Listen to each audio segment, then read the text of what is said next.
രാജീവ് രാജേന്ദ്രത്തിലേക്ക് സ്വാഗതം. ആദ്യം പ്രധാന വാർത്തകൾ.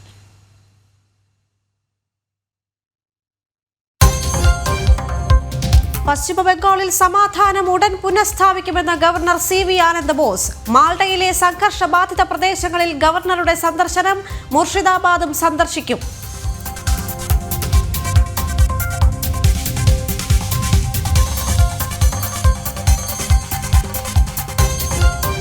ഭഗവത്ഗീതയും നാട്യശാസ്ത്രവും യുനെസ്കോയുടെ പൈതൃക പട്ടികയിൽ. അഭിമാന നിമിഷമെന്ന പ്രധാനമന്ത്രി.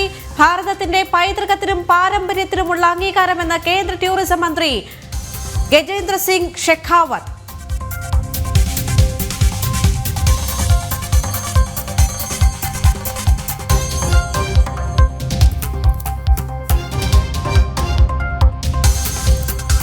വഖഫ് നിയമ ഭേദഗതിയെ പിന്തുണച്ച് സുപ്രീം കോടതിയിൽ കാസ.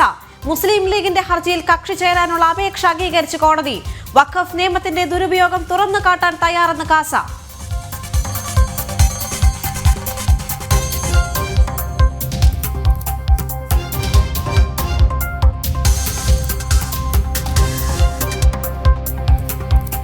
നക്സൽ മുക്ത ഭാരതം ഉടൻ. ഛത്തീസ്ഗഡിൽ 22 നക്സലുകൾ കൂടി കീഴടങ്ങിയവരിൽ 9 സ്ത്രീകളും.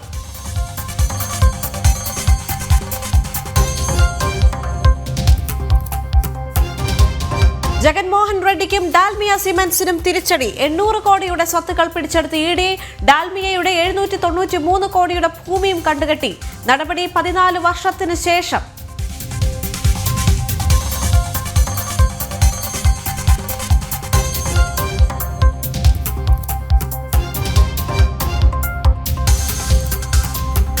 ഒമാനിൽ കുടുങ്ങിയ 18 ഭാരതീയരും സുരക്ഷിതർ. ജനം TV വാർത്തയ്ക്ക് പിന്നാലെ ഇടപെട്ട കേന്ദ്രമന്ത്രി സുരേഷ് ഗോപി. തൊഴിൽ തട്ടിപ്പിനിരയായവരിൽ 6 മലയാളികളും. നന്ദി പറഞ്ഞ തൊഴിലാളികൾ.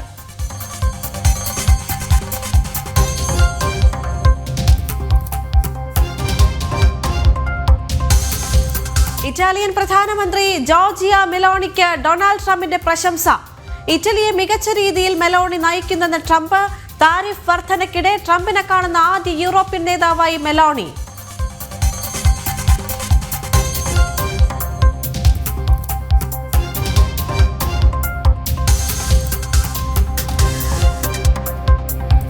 റിപ്പോർട്ടുകളിലേക്ക്. ഉത്തർപ്രദേശിലെ കൗഷിബിയിൽ 98 ഹെക്ടർ സർക്കാർ ഭൂമിയിൽ അവകാശവാദം ഉന്നയിച്ച് വഖഫ് ബോർഡ്. സംഭവത്തിൽ അന്വേഷണം ആരംഭിച്ച ജില്ലാ ഭരണകൂടം ഭൂമി ഗ്രാമസമാജത്തിന്റെ അധീനതയിൽ ഉള്ളതാണെന്ന് കണ്ടെത്തി. വഖഫ് ഭേദഗതി നിയമം സംബന്ധിച്ച് സുപ്രീം കോടതി ഉത്തരവനുസരിച്ച് തുടർ നടപടികൾ സ്വീകരിക്കുമെന്ന് ജില്ലാ മജിസ്ട്രേറ്റ് വ്യക്തമാക്കി. കൗശംബയിൽ 98 ഹെക്ടർ ഭൂമിക്ക് മേലാണ് വഖഫ് ബോർഡ് അവകാശമുന്നയിച്ചത്. മുസ്ലിം പള്ളിക്കും മദ്രസയ്ക്കും ചുറ്റുമുള്ള 98 ഹെക്ടർ സ്ഥലം വർഷങ്ങളായി കൈകാര്യം ചെയ്യുന്നത് പ്രദേശത്തെ മുസ്ലിം കുടുംബങ്ങളാണെന്നും സർക്കാർ ഈ ഭൂമി പിടിച്ചടക്കാൻ ശ്രമിക്കുകയാണെന്നുമാണ് വഖഫ് ബോർഡിന്റെ ആരോപണം. എന്നാൽ ഈ ഭൂമി സർക്കാർ ഭൂമിയാണെന്നും ഗ്രാമസമാജത്തിന്റെ അധീനതയിലുള്ളതാണെന്നും അന്വേഷണത്തിൽ ബോധ്യപ്പെട്ടതായി ജില്ലാ മജിസ്ട്രേറ്റ് മധുസൂദൻ ഹുൽഗി വ്യക്തമാക്കി. സുപ്രീം കോടതി വിധിയും വഖഫ് ഭേദഗതി നിയമവും പരിശോധിച്ച് ഭൂമി വീണ്ടെടുക്കുവാനുള്ള നടപടികൾ ആരംഭിക്കുമെന്നും ജില്ലാ മജിസ്ട്രേറ്റ് സൂചിപ്പിച്ചു.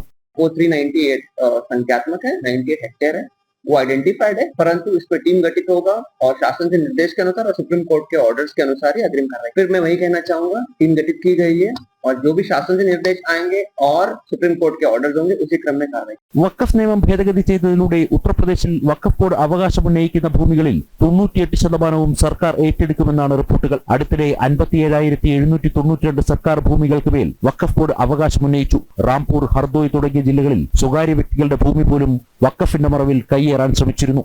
ജനം, ഡൽഹി.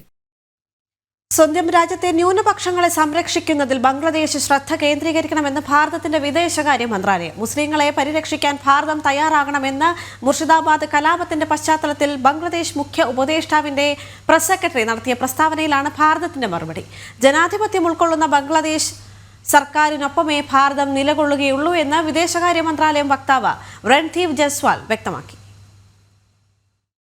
പശ്ചിമ ബംഗാളിലേതടക്കമുള്ള മുസ്ലിങ്ങളെ പരിരക്ഷിക്കാൻ ഭാരതം തയ്യാറാകണമെന്ന മുർഷിദാബാദ് കലാപത്തിന്റെ പശ്ചാത്തലത്തിൽ ബംഗ്ലാദേശ് മുഖ്യ ഉപദേഷ്ടാവിന്റെ പ്രസ് സെക്രട്ടറി ഷാഫിഖുൽ ആലം നടത്തിയ പ്രസ്താവനയാണ് ഭാരതത്തെ ചൊടിപ്പിച്ചത്. ബംഗ്ലാദേശിലെ ന്യൂനപക്ഷങ്ങളെ സംരക്ഷിക്കണമെന്ന് ഭാരതം നിരന്തരം ആവശ്യമുയർത്തുമ്പോൾ അതിന് മറയിടാനാണ് ഇത്തരം പ്രസ്താവനകൾ ബംഗ്ലാദേശിന്റെ ഭാഗത്തുനിന്നും ഉണ്ടാകുന്നതെന്ന് വിദേശകാര്യ മന്ത്രാലയ വക്താവ് രൺദീപ് ജയ്സ്വാൾ ചൂണ്ടിക്കാട്ടി.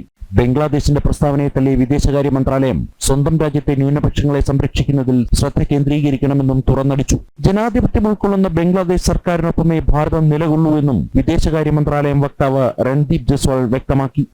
Several times we have said that, and this was repeated when our Prime Minister met the Chief Advisor in Bangladesh.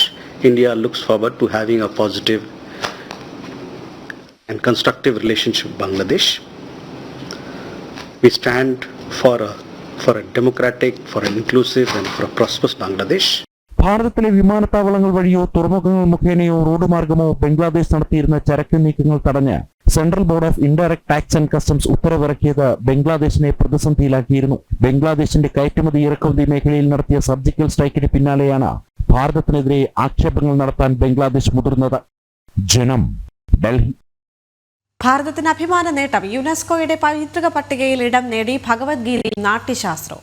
ആഗോള പ്രാധാന്യമുള്ള ഡോക്യുമെന്ററികളുടെ സംരക്ഷണവും പ്രചാരവും ലക്ഷ്യമിട്ടുള്ള പട്ടികയിലാണ് ഇരു ഗ്രന്ഥങ്ങളും ഇടം പിടിച്ചത്.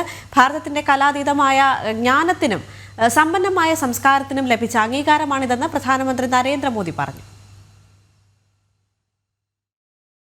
യുനെസ്കോയുടെ മെമ്മറി ഓഫ് വേൾഡ് രജിസ്റ്ററിലാണ് ഭഗവത്ഗീതയും നാട്യശാസ്ത്രവും ഇടം നേടിയത്. സംരക്ഷണവും പ്രചാരവും ആവശ്യമുള്ള ലോകത്തിലെ അമൂല്യവും ചരിത്രപരവുമായ രേഖകൾ ഉൾപ്പെടുന്ന പട്ടികയിലാണ് ശ്രീമദ് ഭഗവത്ഗീതയും ഭരതമുനിയുടെ നാട്യശാസ്ത്രവും സ്ഥാനം നേടിയത്. ഭാരതത്തിന്റെ സാംസ്കാരിക പൈതൃകത്തിന് ഇത് ചരിത്ര നിമിഷമാണെന്ന് ഇക്കാര്യം സമൂഹ മാധ്യമങ്ങളിൽ പങ്കുവച്ചുകൊണ്ട് കേന്ദ്ര സാംസ്കാരിക വകുപ്പ് മന്ത്രി ഗജേന്ദ്ര സിംഗ് ഷെഖാവത്ത് വ്യക്തമാക്കി. ഓരോ ഭാരതീയനും അഭിമാനകരമായ നേട്ടമാണെന്ന് പ്രധാനമന്ത്രി നരേന്ദ്രമോദിയും എക്സിൽ കുറിച്ചു. നമ്മുടെ കാലാതീതമായ ജ്ഞാനത്തിനും സമ്പന്നമായ സംസ്കാരത്തിനും ലഭിച്ച ആഗോള അംഗീകാരമാണിതെന്നും പ്രധാനമന്ത്രി വ്യക്തമാക്കി. ഭഗവാൻ കൃഷ്ണൻ അർജുനന് നൽകിയ ധർമ്മോപദേശങ്ങൾ വിവരിക്കുന്ന ഭഗവത്ഗീതയും നടനവിദ്യ വിശദീകരിക്കുന്ന ഭരതമുനിയുടെ നാട്യശാസ്ത്രവും നൂറ്റാണ്ടുകളായി ലോകത്തെ പ്രചോദിപ്പിക്കുന്നുണ്ടെന്നും അദ്ദേഹം എക്സിൽ കുറിച്ചു. ഭാരതത്തിൽ നിന്ന് ഇതുവരെ 14 ഗ്രന്ഥങ്ങൾ യുനെസ്കോയുടെ അന്താരാഷ്ട്ര രജിസ്റ്ററിൽ ഇടം പിടിച്ചിട്ടുണ്ടെന്നും കേന്ദ്ര സാംസ്കാരിക വകുപ്പ് മന്ത്രി അറിയിച്ചു. ജനം, ഡൽഹി. തൊഴിൽ തട്ടിപ്പിനിരയായി ഒമാനിൽ കുടുങ്ങിയ മലയാളികൾ ഉൾപ്പെടെയുള്ള ഭാരതീയരെ രക്ഷപ്പെടുത്താൻ അടിയന്തരമായി ഇടപെട്ട് കേന്ദ്രമന്ത്രി സുരേഷ് ഗോപിയുടെ ഓഫീസ്. 6 മലയാളികളടക്കം 18 ഭാരതീയരാണ് ഒമാനിൽ കുടുങ്ങിയത്. സുരക്ഷിത കേന്ദ്രത്തിലെത്താൻ സഹായിച്ച ജനം ടിവിക്കും സന്നദ്ധ പ്രവർത്തകർക്കും തൊഴിലാളികൾ നന്ദി പറഞ്ഞു. മലയാളികളെ കൂടാതെ തെലങ്കാനയിൽ നിന്നും 9 പേരും UP സ്വദേശികളായ 3 പേരുമാണ് ഒമാനിൽ കുടുങ്ങിയത്. ഫെബ്രുവരി ആദ്യമാണ് ഇവരെ വെൽഡിംഗ് ജോലിക്കായി ഒമാനിൽ എത്തിച്ചത്. ക്ലീനിംഗ് വിസയിലായിരുന്നു യാത്ര. ഒമാനിലേക്ക് വിസ അനുവദിക്കുന്നത് നിർത്തിവെച്ചതിനാലാണ് ക്ലീനിംഗ് വിസയിൽ കൊണ്ടുപോകുന്നതെന്നും അവിടെ എത്തിയാൽ എല്ലാം ശരിയാകുമെന്നുമായിരുന്നു ഏജന്റ് തെറ്റിദ്ധരിപ്പിച്ചത്. ഞങ്ങളെ കൊണ്ടുവന്നത് ആർക്ക് വെൽഡിംഗ് ജോലിക്ക് വേണ്ടിയിട്ടാണ് കൊണ്ടുവന്നത്. ഇവിടെ വന്നതിന് ശേഷം ഇവർ നമ്മുടെ പറഞ്ഞത് ഇവിടെ ആർക്ക് വെൽഡിങ്ങിന്റെ ജോലിയില്ല, നിങ്ങൾ ക്ലീനിങ്ങിന് പോകണം എന്നാ പറഞ്ഞത്. നിർബന്ധിച്ചു. നമ്മുടെ വിസയിലും ക്ലീനിങ്ങിന് അടിച്ചത് നമ്മൾ അറിയത്തില്ലായിരുന്നു. നമ്മളത് ആദ്യമേ ഏജന്റിനോട് ചോദിച്ചപ്പം അവർ പറഞ്ഞത് പെട്ടെന്ന് വിസ കിട്ടാൻ വേണ്ടി അങ്ങനെ അടിച്ചതാണ്, നിങ്ങളുടെ ജോലി അതല്ലാതെ പറഞ്ഞു. ഓഫർ ലെറ്ററിൽ നമുക്ക് തന്നത് വെൽഡറുടെ ഇതാണ് തന്നത്, ആർക്ക് വെൽഡിങ്ങിന്റെയാണ് ഓഫർ ലെറ്റർ തന്നത്. പക്ഷെ ഇവിടെ വന്നതിന് ശേഷം ഇവർ നമ്മളത് പറഞ്ഞ ക്ലീനിങ്ങിന് ഇറങ്ങണമെന്ന്. ശമ്പളം മുടങ്ങുകയും ജോലിക്ക് കയറാൻ കഴിയാതെ വരികയും ചെയ്തതോടെ ആശങ്കയിലായ മലയാളികൾ പരാതി നൽകുമെന്ന് അറിയിച്ചു. എന്നാൽ ക്രൂരമായിട്ടായിരുന്നു തൊഴിലുടമയുടെ പ്രതികരണം. എംബസിയിൽ നിന്ന് വിളിച്ചന്വേഷിച്ചതോടെ ഭക്ഷണവും താമസവും പോലും നൽകാതെ ഇവരെ ഇറക്കിവിട്ടു. ഇമെയിൽ അയച്ച് അരമണിക്കൂറിനുള്ളിൽ തന്നെ കേന്ദ്രമന്ത്രി സുരേഷ് ഗോപിയുടെ ഓഫീസിൽ നിന്നും ഇടപെടലുണ്ടായതായി ഇവർ പറഞ്ഞു. എംബസി കംപ്ലൈന്റ് ചെയ്തു. എംബസി കംപ്ലൈന്റ് ചെയ്തതിന് ശേഷം നാട്ടിലെ സുരേഷ് ഗോപി സാറിന് മെയിൽ അയച്ചു. സത്യം പറയാലോ, മെയിൽ അയച്ചിട്ട് അരമണിക്കൂർ പോലും ആയില്ല. അതിന് മുമ്പേ തിരിച്ച് നാട്ടിൽ നിന്ന് ഇങ്ങോട്ട് കോൾ വന്നു. കാര്യങ്ങളെല്ലാം തിരക്കിയിട്ട് ഇതുപോലെ ചെയ്യേണ്ട കാര്യങ്ങളെല്ലാം ചെയ്തു തരാമെന്ന് നമ്മൾ സമാധാനമായിട്ടിരിക്കാനും പറഞ്ഞിട്ട് പിറ്റേ ദിവസം തന്നെ രാവിലെ എംബസി നമ്മളെ കൊണ്ട് വിളിപ്പിച്ചു. നമ്മുടെ കാര്യങ്ങൾ ഫോർവേഡ് ചെയ്തു. നമ്മൾ വന്ന ഏജന്റിനെ അവർ വിളിപ്പിച്ചു. ബാക്കി കാര്യങ്ങളെല്ലാം ചെയ്തു. സന്നദ്ധ പ്രവർത്തകരും ഇന്ത്യൻ എംബസിയും ഇടപെട്ടാണ് ഉച്ചയോടെ ഇവരെ സംരക്ഷിത കേന്ദ്രത്തിലേക്ക് മാറ്റിയത്. താമസിക്കാൻ മുറിയും ഭക്ഷണവും ഇല്ലാതിരുന്ന ഇവർക്ക് ജനം TV പ്രതിനിധിയെ ബന്ധപ്പെട്ടതോടെയാണ് സഹായം ഉറപ്പായത്. ജനം TVയോടുള്ള നന്ദിയും ഇവർ പറഞ്ഞു. വിളിച്ചു പറഞ്ഞു. അവിടുന്ന് ജനം TVയുടെ റിപ്പോർട്ടറായിട്ടുള്ളൊരു ചേട്ടൻ മുഖാന്തരം ഇവിടുത്തെ സോഷ്യൽ വർക്കർമാരും ബാക്കി 1-2 സംഘടനാ ആളുകളും വന്ന് നമ്മളെ കാണുകയും നമുക്കുള്ള ആഹാരം വാങ്ങിച്ചു തരികയും സുരക്ഷിതമായിട്ട് ഇപ്പം 2 സ്ഥലങ്ങളിലെത്തി 18 പേരെ അക്കോമഡേറ്റ് ചെയ്തിട്ടുണ്ട്. ഇനി 2 ദിവസങ്ങളിൽ എംബസിയിലേക്കുള്ള സകല കാര്യങ്ങളും അവർ നീക്കി തരാമെന്നുള്ള കാര്യങ്ങളും പറഞ്ഞിട്ടുണ്ട്. ജനം, ഒമാൻ. ലോകത്തെ മാറ്റിമറിക്കുമ്പോൾ ചുറ്റുമുള്ള സമൂഹത്തെ സഹായിക്കാൻ മറക്കരുത് എന്ന മാതാ അമൃതാനന്ദമയി ദേവിയുടെ ഉപദേശമാണ് തന്റെ ജീവിതത്തെ സ്വാധീനിച്ചതെന്ന് ആഗോള കസ്റ്റമർ റിലേഷൻഷിപ്പ് മാനേജ്മെന്റ് പ്ലാറ്റ്ഫോമായ സെയിൽസ് ഫോഴ്സിന്റെ സ്ഥാപകനും സിഇഒയുമായ മാർക്ക് ബെനിയോഫ് തന്റെ ആത്മീയ ഗുരുവായ അമ്മ നൽകിയ ഉപദേശത്തിന്റെയും വീക്ഷണത്തിന്റെയും അടിസ്ഥാനത്തിലാണ് സെയിൽസ് ഫോഴ്സിനെ സാമൂഹിക പ്രതിബദ്ധതയുള്ള കമ്പനിയായി വളർത്തിയതെന്നും ബെനിയോഫ് വ്യക്തമാക്കി. സെയിൽസ് ഫോഴ്സിന് 24,800 കോടി ഡോളറിന്റെ മൂല്യമുണ്ട്. കമ്പനിയുടെ 1% ജീവനക്കാരുടെ സമയത്തിന്റെ 1% സാമൂഹ്യ സേവനത്തിനായിട്ടാണ് മാറ്റിവെക്കുന്നത്. കൂടാതെ വിദ്യാഭ്യാസം, ആരോഗ്യം, പരിസ്ഥിതി സംരക്ഷണം തുടങ്ങിയ മേഖലകളിൽ വിവിധ സാമൂഹിക പദ്ധതികളും സെയിൽസ് ഫോഴ്സ് നടപ്പാക്കി വരുന്നുണ്ട്. ഭാരതവുമായുള്ള ആത്മീയ ബന്ധം മാർക്ക് ബെനിയോഫ് പങ്കുവച്ചത് സമൂഹ മാധ്യമങ്ങളിലൂടെ ശ്രദ്ധ നേടുകയാണ്. I was on my way to see my guru down in Trivandrum in the Kerala area, if you're familiar with the South, Amachi. And, when I was with her, I was explaining my vision for Salesforce, which was a new technology model and a new business model. And she reminded me, of course, of the importance of giving back and that I would also have a philanthropic model, which of course we did. We put 1% of our equity, profit, and time into a foundation when we started Salesforce 26. പശ്ചിമ ബംഗാളിൽ വഖഫ് നിയമത്തിനെതിരായ പ്രതിഷേധത്തിൽ കലാപമുണ്ടായ മേഖലകൾ സന്ദർശിച്ച governor CV Ananda Bose Malda ഉൾപ്പെടെയുള്ള മേഖലകളിൽ നേരിട്ട് സ്ഥിതിഗതികൾ വിലയിരുത്തിയ governor സമാധാനം പുനഃസ്ഥാപിക്കാൻ അതിവേഗം നടപടി സ്വീകരിക്കുന്നുണ്ടെന്നും വ്യക്തമാക്കി. ദേശീയ വനിതാ കമ്മീഷൻ ചെയർപേഴ്സണും സംഘർഷബാധിത മേഖലകൾ സന്ദർശിച്ചു. വഖഫ് നിയമ ഭേദഗതിക്കെതിരെയുള്ള പ്രതിഷേധത്തിന്റെ മറവിൽ ഹിന്ദു വിരുദ്ധ കലാപം അരങ്ങേറിയ മുർഷിദാബാദിൽ ഗവർണർ CV ആനന്ദബോസ് നേരിട്ടെത്തി സ്ഥിതിഗതികൾ വിലയിരുത്തി. കലാപം ആളിക്കത്തിയ ധുലിയാൻ, മാൾഡ, മലോച മേഖലകളിൽ നിന്ന് നിരവധി ഹിന്ദു കുടുംബങ്ങൾ പലായനം ചെയ്തിരുന്നു. 3 പേർ കൊല്ലപ്പെടുകയും നിരവധി പേർക്ക് പരിക്കേൽക്കുകയും ചെയ്തു. എന്നാൽ മമതാ സർക്കാർ അക്രമികൾക്കെതിരെ നടപടി സ്വീകരിക്കുന്നില്ലെന്നും സർക്കാർ സ്പോൺസേഡ് അക്രമമാണ് നടക്കുന്നതെന്നും ചൂണ്ടിക്കാട്ടി പ്രതിപക്ഷ നേതാവ് സുവേന്ദു അധികാരി ഉൾപ്പെടെയുള്ളവർ ഗവർണർക്ക് പരാതി നൽകിയിരുന്നു. മാൾഡ ഉൾപ്പെടെയുള്ള മേഖലകൾ സന്ദർശിച്ച് ദുരിതബാധിതരിൽ നിന്ന് നേരിട്ട് വിവരങ്ങൾ ശേഖരിച്ച ഗവർണർ സമാധാനം പുനഃസ്ഥാപിക്കുന്നതിന് അതിവേഗം നടപടികൾ സ്വീകരിക്കുന്നുണ്ടെന്നും കേന്ദ്രസേനയുടെ സാന്നിധ്യം വരും ദിവസങ്ങളിലും ഉറപ്പാക്കുമെന്നും വ്യക്തമാക്കി. ദേശീയ വനിതാ കമ്മീഷൻ ചെയർപേഴ്സൺ വിജയ രഹുത്തർ മുർഷിദാബാദിൽ ഷെൽട്ടർ ഹോമുകളിൽ കലാപബാധിതരെ സന്ദർശിച്ചു. ഇരകൾക്ക് നീതിയും സുരക്ഷയും ഉറപ്പാക്കുന്നതിനായി കൂടെ നിൽക്കുമെന്നും വനിതാ കമ്മീഷൻ അധ്യക്ഷ വ്യക്തമാക്കി. उनके साथ बात भी कर रहे हैं, पर मैं इतना एक ही बात कहूंगी कि जो वो बात कह रही है, ये बात बहुत कल्पना के बाहर से है. इन महिलाओं को बहुत तकलीफ हुई है, इनके घर भी जले गए हैं, इनसे फोर्सफुली इनको घर से बाहर निकाल दिया गया है, इनके साथ अनेक सेक्सुअल असॉल्ट भी हुए हैं. സംഘർഷവുമായി ബന്ധപ്പെട്ട് ഇതുവരെ 200-ലധികം പേരെ അറസ്റ്റ് ചെയ്തിട്ടുണ്ട്. മമതാ ഭരണകൂടം അക്രമികൾക്ക് പിന്തുണ നൽകിയെന്നും ബംഗ്ലാദേശികളെയും റോഹിംഗ്യകളെയും വോട്ട് ബാങ്കായി സംരക്ഷിക്കുകയാണെന്നും BJP കുറ്റപ്പെടുത്തി. ജനം, ഡൽഹി. അനധികൃത സ്വത്ത് സമ്പാദന കേസിൽ ആന്ധ്രാപ്രദേശ് മുൻ മുഖ്യമന്ത്രി ജഗൻമോഹൻ റെഡ്ഡിക്കും ഡാൽമിയ സിമന്റ്സിനും തിരിച്ചടി. ഡാൽമിയ സിമന്റ്സിന്റെ 793 കോടിയുടെ ഭൂമി എൻഫോഴ്സ്മെന്റ് ഡയറക്ടറേറ്റ് കണ്ടുകെട്ടി. ഡാൽമിയ സിമന്റ്സിൽ ജഗൻമോഹനുള്ള 27.5 കോടി രൂപയുടെ ഓഹരികളും ED പിടിച്ചെടുത്തു. 2011 CBI രജിസ്റ്റർ ചെയ്ത കേസിലാണ് 14 വർഷത്തിന് ശേഷം ED നടപടിയുണ്ടായത്.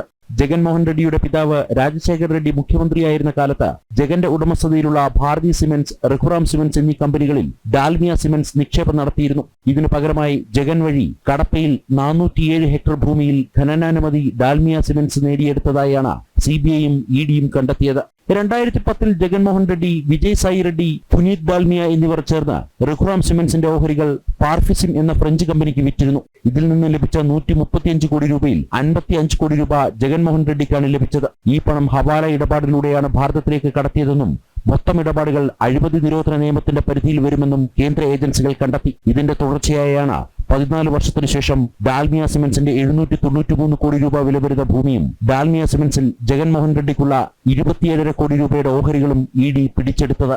ജനം, ഡൽഹി. ഛത്തീസ്ഗഡിലെ സുക്മയിൽ 22 നക്സലുകൾ കീഴടങ്ങിയവരിൽ 9 വനിതകളുമുണ്ട്. കേന്ദ്ര സംസ്ഥാന സർക്കാരുകളുടെ വികസന പദ്ധതികളിൽ ആകൃഷ്ടരായാണ് ഭീകരർ ആയുധം വെച്ച് കീഴടങ്ങിയത്. ഛത്തീസ്ഗഡിൽ വർഷങ്ങളായി നടന്ന പല ആക്രമണങ്ങളുടെയും ഭാഗമായ നക്സലുകളാണ് കീഴടങ്ങിയത്. സുക്മയിൽ പോലീസിന് മുന്നിൽ ആയുധം വെച്ച് കീഴടങ്ങുകയായിരുന്നു. ഛത്തീസ്ഗഡിലെ BJP സർക്കാർ നടപ്പാക്കുന്ന നിയാദ് നെല്ലാണർ പദ്ധതിയിൽ ആകൃഷ്ടരായാണ് നിലപാട് മാറ്റമെന്ന് കമ്മ്യൂണിസം ഉപേക്ഷിച്ച് ജനാധിപത്യം സ്വീകരിച്ചവർ പറഞ്ഞു. ഉൾഗ്രാമങ്ങളിൽ നല്ല റോഡും വൈദ്യുതിയും ഉൾപ്പെടെ അടിസ്ഥാന വികസനം ഒരുക്കുന്ന പദ്ധതിയാണ് നിയാദ് നെല്ലാണർ. പീപ്പിൾസ് ലിബറേഷൻ ഗറില്ല ആർമിയുടെ ഡെപ്യൂട്ടി കമാൻഡർ മുച്ചാക്കി ജോഗ, ഭാര്യ മുച്ചാക്കി ജോഗി എന്നിവരും കീഴടങ്ങിയവരിൽ ഉൾപ്പെടുന്നു. ഇവരുടെ തലയ്ക്ക് സുരക്ഷാസേന 8 ലക്ഷം രൂപ വിലയിട്ടിരുന്നു. കഴിഞ്ഞ വർഷം മാത്രം ഛത്തീസ്ഗഡിൽ സുരക്ഷാസേനയ്ക്ക് മുന്നിൽ കീഴടങ്ങിയത് 792 മാവോയിസ്റ്റുകളാണ്. അടുത്ത വർഷം മാർച്ചോടെ രാജ്യത്ത് നിന്ന് കമ്മ്യൂണിസ്റ്റ് ഭീകരതയെ തുടച്ചു നീക്കുമെന്നാണ് കേന്ദ്ര ആഭ്യന്തരമന്ത്രി അമിത്ഷായുടെ പ്രഖ്യാപനം. കീഴടങ്ങാൻ തയ്യാറാവാത്ത ഭീകരരെ തുടച്ചു നീക്കാനുള്ള ഓപ്പറേഷനുകൾ രാജ്യത്തെ മാവോയിസ്റ്റ് നക്സൽ സ്വാധീന സംസ്ഥാനങ്ങളിൽ തുടരുകയാണ്. ജനം, ഡൽഹി. JNU വിദ്യാർത്ഥി യൂണിയൻ തെരഞ്ഞെടുപ്പിൽ ABVP സ്ഥാനാർത്ഥികളെ പ്രഖ്യാപിച്ചു. വനിതാ നേതാവ് ശിഖ സ്വരാജാണ് പ്രസിഡന്റ് സ്ഥാനാർത്ഥി. നിറ്റു ഗൗതം വൈസ് പ്രസിഡന്റായും കുനാൽ റായ് ജനറൽ സെക്രട്ടറിയായും വൈഭവ് മീണ ജോയിന്റ് സെക്രട്ടറിയായും മത്സരിക്കും. ഈ മാസം 25-നാണ് JNUവിൽ തെരഞ്ഞെടുപ്പ്.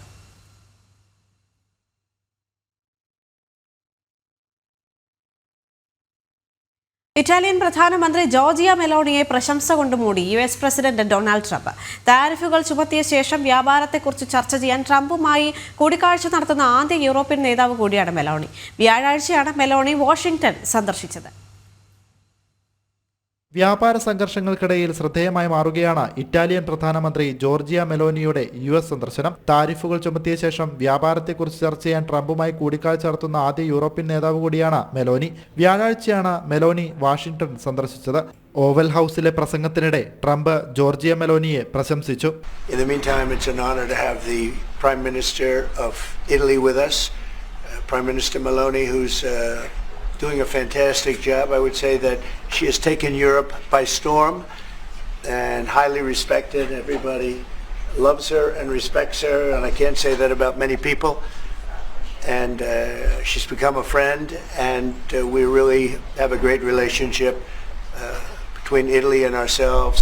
And we talked about trade, we talked about many things during our luncheon, and she'll be saying a few words, but she's a very special person, and it's nice to have you with us. Thank you very much. തനിക്ക് മെലോനിയെ വളരെയധികം ഇഷ്ടമാണെന്നാണ് white ഹൗസിൽ Trump മാധ്യമങ്ങളോട് പറഞ്ഞത്. Georgia പ്രധാനമന്ത്രിയാണെന്നും ഇറ്റലിയെ മികച്ച രീതിയിൽ നയിക്കുന്നുവെന്നും Trump കൂട്ടിച്ചേർത്തു. News desk, ജനം. പാകിസ്ഥാനിൽ ഇസ്രായേൽ വിരുദ്ധ പ്രക്ഷോഭത്തിനിടെ അമേരിക്കൻ ഫാസ്റ്റ് ഫുഡ് ചെയിനായ KFCക്ക് നേരെ ആക്രമണം. 2 ഇടങ്ങളിലായി ഔട്ട്ലെറ്റുകൾ ആക്രമിക്കുകയും ഒരു ജീവനക്കാരനെ കൊലപ്പെടുത്തുകയും ചെയ്തു. പാകിസ്ഥാനിൽ ഇസ്രായേൽ വിരുദ്ധ പ്രക്ഷോഭത്തിനിടെയാണ് KFCക്ക് നേരെ ആക്രമണമുണ്ടായത്. അക്രമത്തിൽ 2 ഇടങ്ങളിലായി ഔട്ട്ലെറ്റുകൾ ആക്രമിക്കുകയും ഒരു ജീവനക്കാരനെ കൊലപ്പെടുത്തുകയും ചെയ്തു. പഞ്ചാബ് പ്രവിശ്യയിൽ തെഹ്രിക് ഇ ലബായിക് പാകിസ്ഥാൻ നടത്തിയ ആക്രമണത്തിലാണ് സംഭവം. ലാഹോറിൽ നിന്നും 50 കിലോമീറ്റർ അകലെ ഷെയ്ഖ്പുരയിൽ രാവിലെയാണ് അക്രമി സംഘം KFC ഔട്ട്ലെറ്റിൽ അതിക്രമിച്ചു കയറിയത്. റെസ്റ്റോറന്റ് നശിപ്പിക്കുകയും അക്രമികൾ ജീവനക്കാർക്ക് നേരെ വെടിയുതിർക്കുകയുമായിരുന്നു. പോലീസ് എത്തുമ്പോഴേക്കും അക്രമികൾ ഓടി രക്ഷപ്പെട്ടിരുന്നു. സംഭവത്തിൽ 50ഓളം പേരെ പോലീസ് അറസ്റ്റ് ചെയ്തു. കഴിഞ്ഞയാഴ്ച കറാച്ചിയിലും ലാഹോറിലും സമാനമായ ആക്രമണങ്ങൾ റിപ്പോർട്ട് ചെയ്തിരുന്നു. KFC ഔട്ട്ലെറ്റുകൾക്ക് തീയിട്ടായിരുന്നു ആക്രമണം. സംഭവങ്ങളുമായി ബന്ധപ്പെട്ടുള്ള 17 TLP അംഗങ്ങളെയാണ് പഞ്ചാബ് പോലീസ് അറസ്റ്റ് ചെയ്തത്. ന്യൂസ് ഡെസ്ക്, ജനം. ചൈനയുമായുള്ള താരിഫ് തർക്കം പരിഹരിക്കാൻ ചർച്ചകൾ ആരംഭിച്ചതായി US പ്രസിഡന്റ് ഡൊണാൾഡ് ട്രംപ്. എന്നാൽ ചൈനീസ് പ്രസിഡന്റ് ഷീ ജിൻപിങ്ങുമായി നേരിട്ട് ചർച്ചകൾ നടത്തുമോ എന്ന ചോദ്യത്തിന് കൃത്യമായി പ്രതികരിക്കാൻ ട്രംപ് തയ്യാറായിട്ടില്ല. അങ്ങനെ സംഭവിക്കുമോ എന്ന് പറയാൻ കഴിയില്ല, പക്ഷേ ഇപ്പോൾ ഉചിതമാകില്ല എന്നായിരുന്നു ട്രംപിന്റെ മറുപടി. ഓവൽ ഓഫീസിൽ മാധ്യമങ്ങളോട് സംസാരിക്കവെയായിരുന്നു ട്രംപിന്റെ പ്രതികരണം. ഇരു രാജ്യങ്ങളും തമ്മിലുള്ള തർക്കം പരിഹരിക്കാനാകുമെന്നും ട്രംപ് ആത്മവിശ്വാസം പ്രകടിപ്പിച്ചു. ചൈനയ്ക്ക് ട്രംപ് ഭരണകൂടം 245% താരിഫ് ഉയർത്തിയത്. ആദ്യം 145% ചൈനയും താരിഫ് ഉയർത്തിയതോടെ 245% വർദ്ധിപ്പിക്കുകയായിരുന്നു.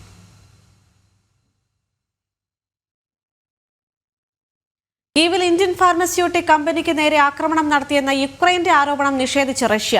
ഡൽഹിയിലെ റഷ്യൻ എംബസിയാണ് ഇത് സംബന്ധിച്ച പ്രതികരണവുമായി രംഗത്തെത്തിയത്. കഴിഞ്ഞ ആഴ്ചയാണ് ഇന്ത്യൻ ഫാർമസ്യൂട്ടിക്കൽ കമ്പനിയുടെ കീവിലെ വെയർഹൌസിന് നേർക്ക് ആക്രമണമുണ്ടായത്. കെട്ടിടത്തിലെ തീ അണയ്ക്കുന്നതിന്റെ ചിത്രങ്ങൾ ഉൾപ്പെടെ പുറത്തു വന്നിരുന്നു. എന്നാൽ യുക്രൈന്റെ വ്യോമ പ്രതിരോധ മിസൈൽ പതിച്ചതാവാനാണ് സാധ്യതയെന്നും റഷ്യൻ എംബസി പ്രതികരിച്ചു. ഹൂതി വിമതരുടെ നിയന്ത്രണത്തിലുള്ള യമനിലെ ഇന്ധന തുറമുഖത്തിന് നേർക്ക് വ്യോമാക്രമണം നടത്തി US. യമനിലെ റാസ് ഈസ ഫ്യൂവൽ പോർട്ടിലാണ് ആക്രമണം നടത്തിയത്.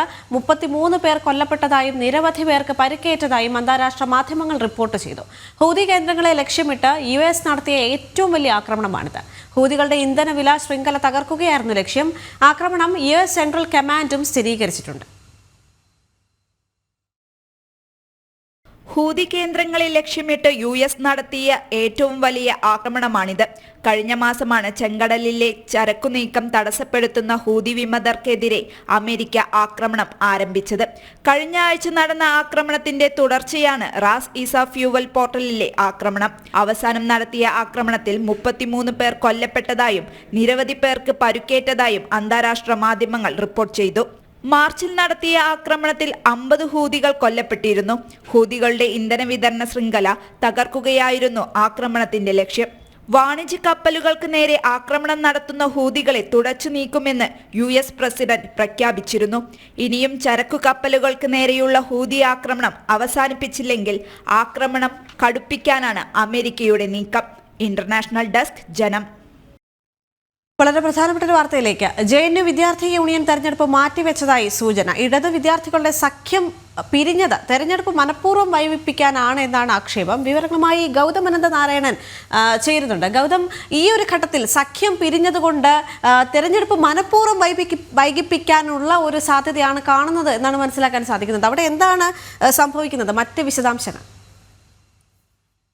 ദേവിക, കഴിഞ്ഞ ദിവസം ഏപ്രിൽ 25-ന് JNUവിൽ വിദ്യാർത്ഥി യൂണിയൻ തെരഞ്ഞെടുപ്പ് നടത്തുമെന്നാണ് തെരഞ്ഞെടുപ്പ് കമ്മിറ്റി വ്യക്തമാക്കിയത്. പക്ഷെ ഇപ്പോൾ ഈ തീയതി മാറ്റിവെച്ചതായാണ് സൂചന. അതിന്റെ അടിസ്ഥാനപരമായ കാരണം ഇടത് വിദ്യാർത്ഥി സംഘടനകൾക്കിടയിൽ ഉണ്ടായിട്ടുള്ള വലിയ ഭിന്നതയാണ്.